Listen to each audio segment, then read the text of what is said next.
How's she going, boys? Mike here. Welcome back to Grampie's workshop. I love it when you drop by the shop. But today we got a job in Nannie's garden. We're going to work on the irrigation system a little bit. So let's go check it out. So here we are in Nannie's garden. And we're getting ready. It's springtime, so we're trying to get things ready. I say we.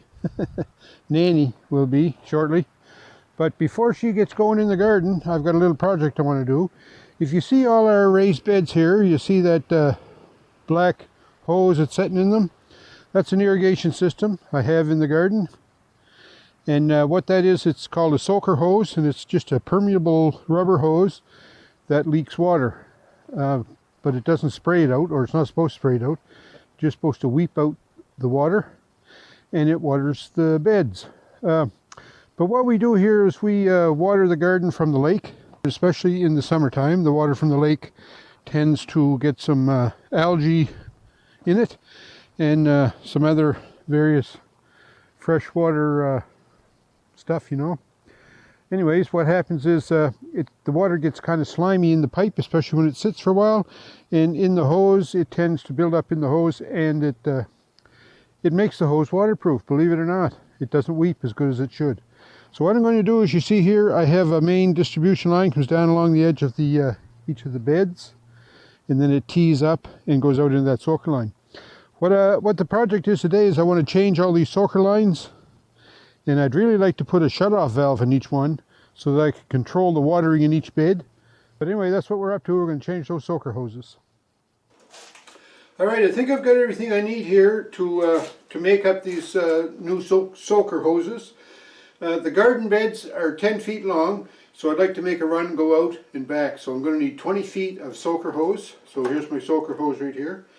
Then I want that to come to the edge of the bed with a 90 and go down over the side of the bed and then connect to the main trunk of the water distribution. So I kind of made up a mock-up of one here. So my soaker hose is going to connect on here.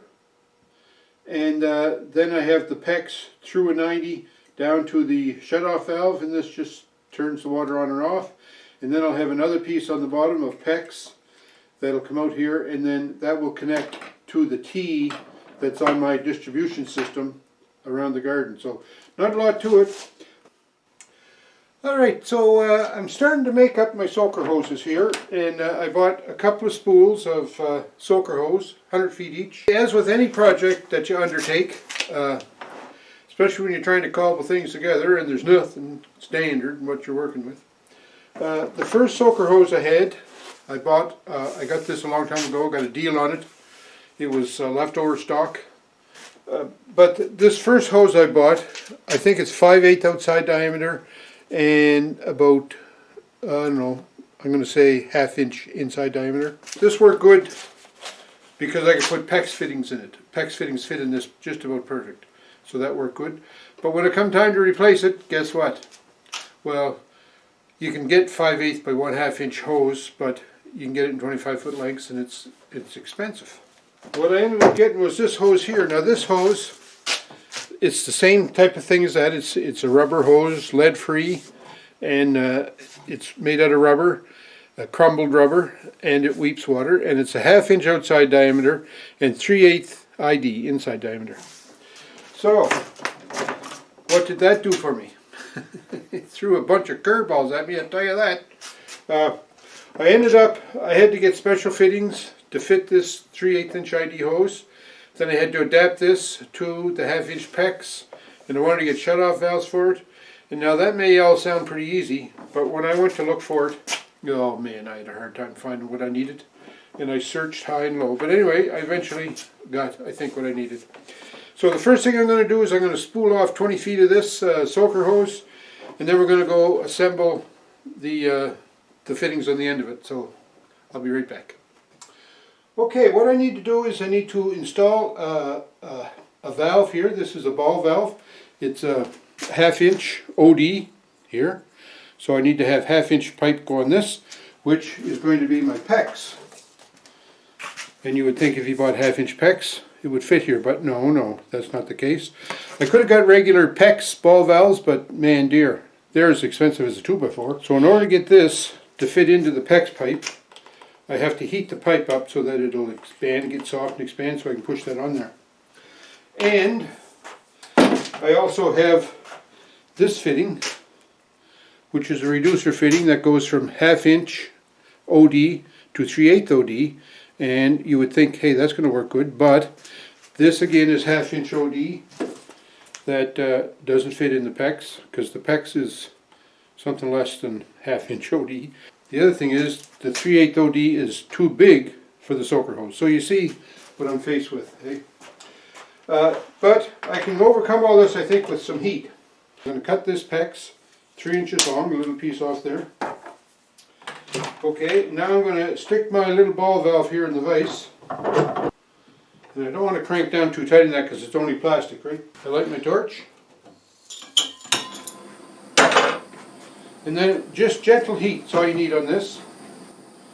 Now there are other ways you can do this, right? You can just go out and you can buy all the proper drainage hose or a weeping hose and all the proper fittings.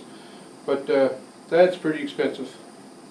And for an old fellow in the woods living on a pension. It's too expensive for me. Alright, so we warm that up. Not warm enough yet. And you can, what I found is with PEX pipe especially, you can make it too hot. So you don't want to do that. There we go. Now you just push that on, and you push it on as far as you can get it. Yeah. Before it cools, and that cooled a little bit, so I'm just going to heat it up a little bit more because I'd like that to go on a little bit further than it is.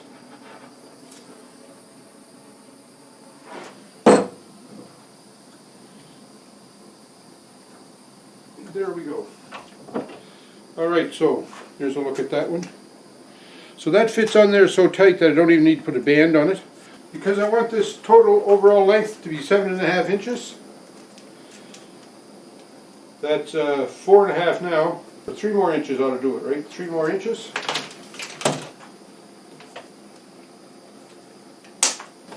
Put this ball valve back in here. Now I do the same thing and put this on this end.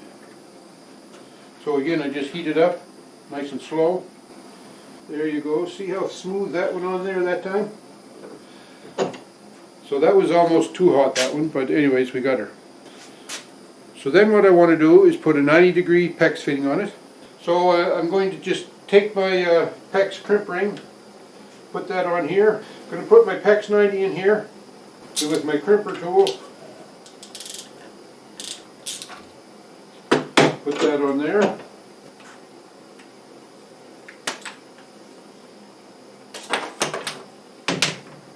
But before I put that piece in, I want to set it on my reducer pipe. So again, I have to heat this piece of PEX to slide it on here. So back to the heat.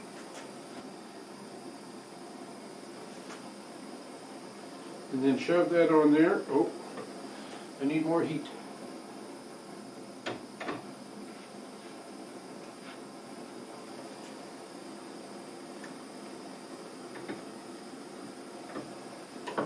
So there's that fitting on. And again, that's going to cool and set in around there nice and tight. So before I attach this piece of PEX, I'm going to take the soaker hose length that I cut up, the 20 feet. I'm going to take one end of it here, and we're going to put this fitting back in the vise. Now what I want to do is I need to heat this soaker hose a little tiny bit to get that to fit on the end of this reducer. I'm going to put one of these crimp rings on just in case, and I need it. So this soaker hose doesn't take a lot of heat. Just soften it up basically. So then we push that on all the way. So that ends up like that.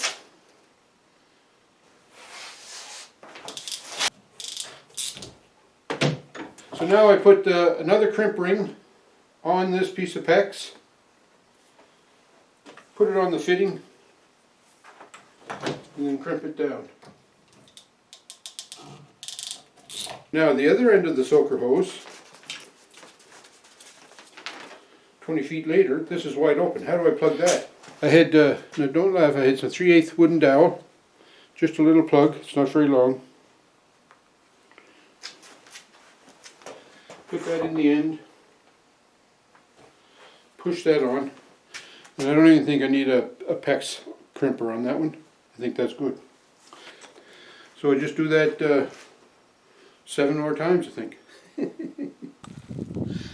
Alright, out here at the garden, this is what I'm going to replace from here up in this soaker hose right here.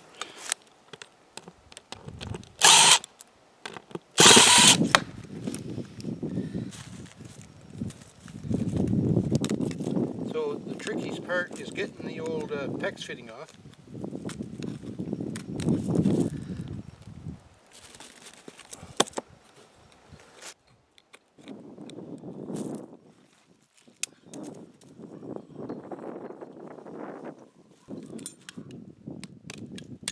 So that'll break and come off of there. So that's the old one removed. So now this one is going to be set up like this, and that's going to come down here. So this PEX crimp goes on here, and then the PEX tube goes on there. Slide the fitting, the crimp ring down.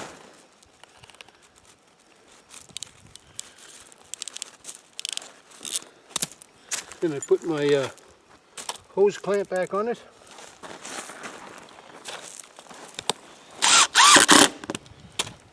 That's the water off, and the water on. Individual control now for each bed. So there we have it.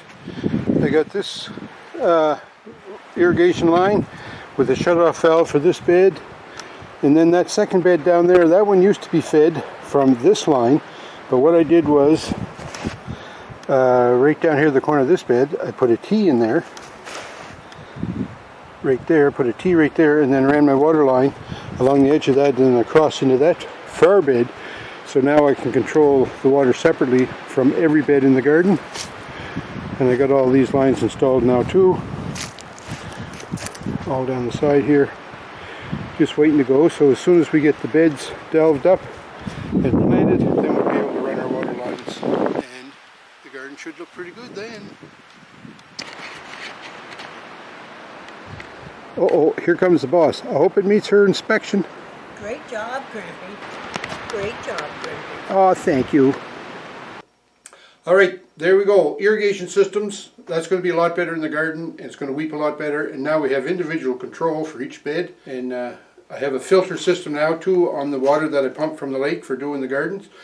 And that filter, I have to change that about every week or two, probably every week in the middle of the heat of the summer, so that the algae will be contained within that filter and keep those soaker lines from clogging up. So anyways, I hope you liked the video. Hey, and if you're new to the channel, I'm so glad you dropped by. It's so nice to have new people come to the channel.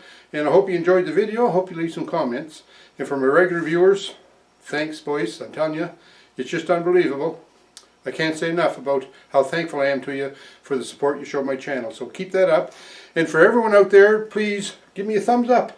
And if you haven't done so already, try clicking subscribe. That really helps the channel grow, and I sure would appreciate it. So take care, have a safe week, and have fun in the garden, and we'll talk to you.